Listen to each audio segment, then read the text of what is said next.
नमस्कार सभी विद्यार्थियों को। तो कक्षा 12 के विद्यार्थी, भूगोल विषय के विद्यार्थियों को मेरा नमस्कार। मेरा चैनल अशोक कुमार नरवर में आप सभी का स्वागत है। आज मैं आपको प्रवास किसे कहते हैं, इससे संबंधित एक उत्तर है। ये प्रवास किसे कहते हैं, इस उत्तर को बताऊंगा। इस उत्तर को बताने के लिए मुझे आपसे चर्चा करनी है, और चर्चा इस बात पर करनी है कि प्रवास जो है वो कैसे बनता है, किस मूल शब्द से बनता है। पहले हम इस पर चर्चा करते हैं। तो प्रवास भी जो बना है वो वास शब्द से बना है। किससे? मूल शब्द वास है। वास का मतलब होता है रहना, है ना। और इसी में एक उपसर्ग जोड़ देते हैं प्रवास। प्रवास मतलब विशेष, अच्छा, श्रेष्ठ या अधिक तरीके से रहना जाके। वास तो कहीं और था, और इसी में नि उपसर्ग जोड़ने से जो वास बनता है, निवास, वो होता है स्थायी निवास, स्थायी रहना, स्थायी तौर पर रहना, ये तो कहलाता निवास। और जहां पर हम कुछ दिनों के लिए, कुछ समय के लिए, कुछ महीनों, कुछ वर्षों के लिए जाते हैं, वो क्या कहलाता है? प्रवास। तो यहाँ हमें प्रवास की चर्चा करनी है कि जब जनसंख्या का एक भाग अपने मूल निवास स्थान से दूसरे स्थान पर जाकर बस जाता है। अब उनका मूल निवास स्थान मान लीजिए कि भोपाल है, और इंदौर में जाकर रहने लगे, तो भोपाल तो निवास स्थान हो गया, लेकिन इंदौर उसका प्रवास स्थान है। तो इस तरह से, तो इसे ही हम प्रवास या जनसंख्या स्थानांतरण कहते हैं। जनसंख्या का स्थान परिवर्तन, स्थान अंतरण मतलब परिवर्तन। तो जनसंख्या के स्थान अंतरण कहते हैं, स्थानांतरण कहते हैं, यही प्रवास कहलाता है। जब जनसंख्या का एक भाग अपने मूल निवास स्थान से दूसरे स्थान पर जाकर बस जाता है, तो इसे प्रवास या जनसंख्या स्थानांतरण कहते हैं। अब इसके प्रकारों पर चर्चा करते हैं। तो देखिएगा आप इस आगे वीडियो को। तो प्रवास के प्रकार बताना है। प्रवास के प्रकार, अभी तो था प्रवास किसे कहते हैं, ये भाग था। अब प्रवास के प्रकार कितने हैं? तो प्रवास के कितने प्रकार हैं? प्रवास के कितने प्रकार हैं, बताइए। क्या करिए, बताइए।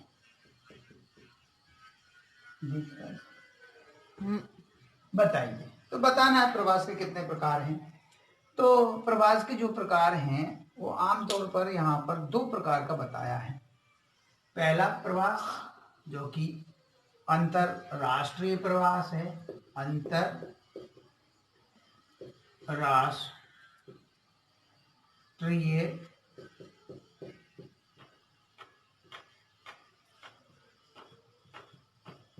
प्रवास, अंतरराष्ट्रीय प्रवास।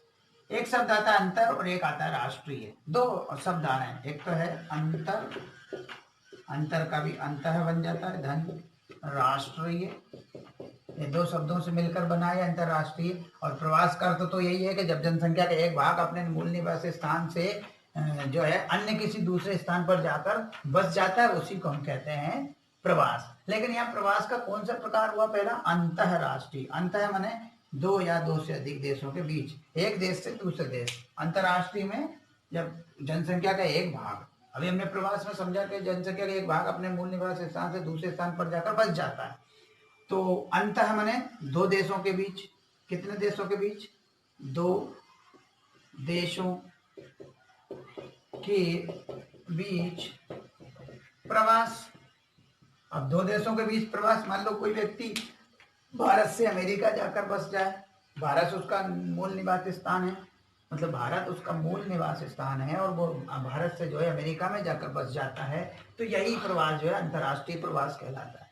ये देश के अंदर, देश की सीमाओं के अंदर प्रवास नहीं है। ये जो प्रवास है ये एक देश से दूसरे देश, यानी एक देश की सीमाओं से दूसरे देश की सीमाओं में जाकर वास है, इसलिए इसको अंतर्राष्ट्रीय प्रवास कहा जाता है। अंतर्राष्ट्रीय प्रवास जो है क्या है कि जब जनसंख्या का एक भाग एक देश से दूसरे देश में, यहाँ पर था एक स्थान से दूसरे स्थान पर, हम बताएंगे कि एक देश की सीमा से दूसरे देश की सीमा में जाकर जनसंख्या का एक भाग निवास करने लगता है, तो उसे हम अंतर्राष्ट्रीय प्रवास कहते हैं। ये जो है अंतर्राष्ट्रीय प्रवास रोजगार के कारण या अन्य और किसी कारण या पर्यटन के कारण होता है, तो ये प्रकार है उसके। तो अंतर्राष्ट्रीय प्रवास। दूसरा है आंतरिक प्रवास। दूसरा क्या है? आंतरिक प्रवास। आंतरिक प्रवास।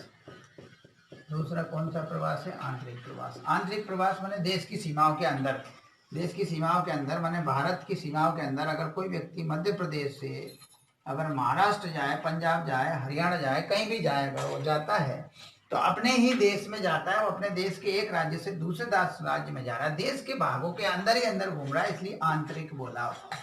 इसलिए हमने इसको क्या बोला? आंतरिक प्रवास। जबकि अंतरराष्ट्रीय में ये अंतरराज्यीय भी कहला सकता है। क्या कहला सकता है? अंतरराज्यीय। अंतरराज्यीय मतलब राज्यों के अंदर। कौन से राज्य? देश के राज्य। इसलिए इसको आंतरिक प्रवास कहना ज्यादा ठीक है। अंतरराज्यीय में तो एक देश से दूसरे देश भी समझा जा सकता है, इसलिए वो भूल ना हो, इसलिए हमने क्या किया? आपको आंतरिक प्रवास नाम ये किताब में जो बताया वही हमने बताया कि आंतरिक प्रवास में एक देश की सीमा के अंदर ही देश के इस कोने से उस कोने तक प्रवास करे अगर जनसंख्या का विभाग या जनसंख्या का स्थानांतरण देश के अंदर ही अंदर हो, देश के अंदर ही अंदर वो अपना निवास स्थान बदले, तो उसे कहेंगे हम आंतरिक प्रवास। जबकि अंतर्राष्ट्रीय प्रवास जो है एक देश से दूसरे देश में जाकर बसना ही अंतर्राष्ट्रीय प्रवास कहलाता है।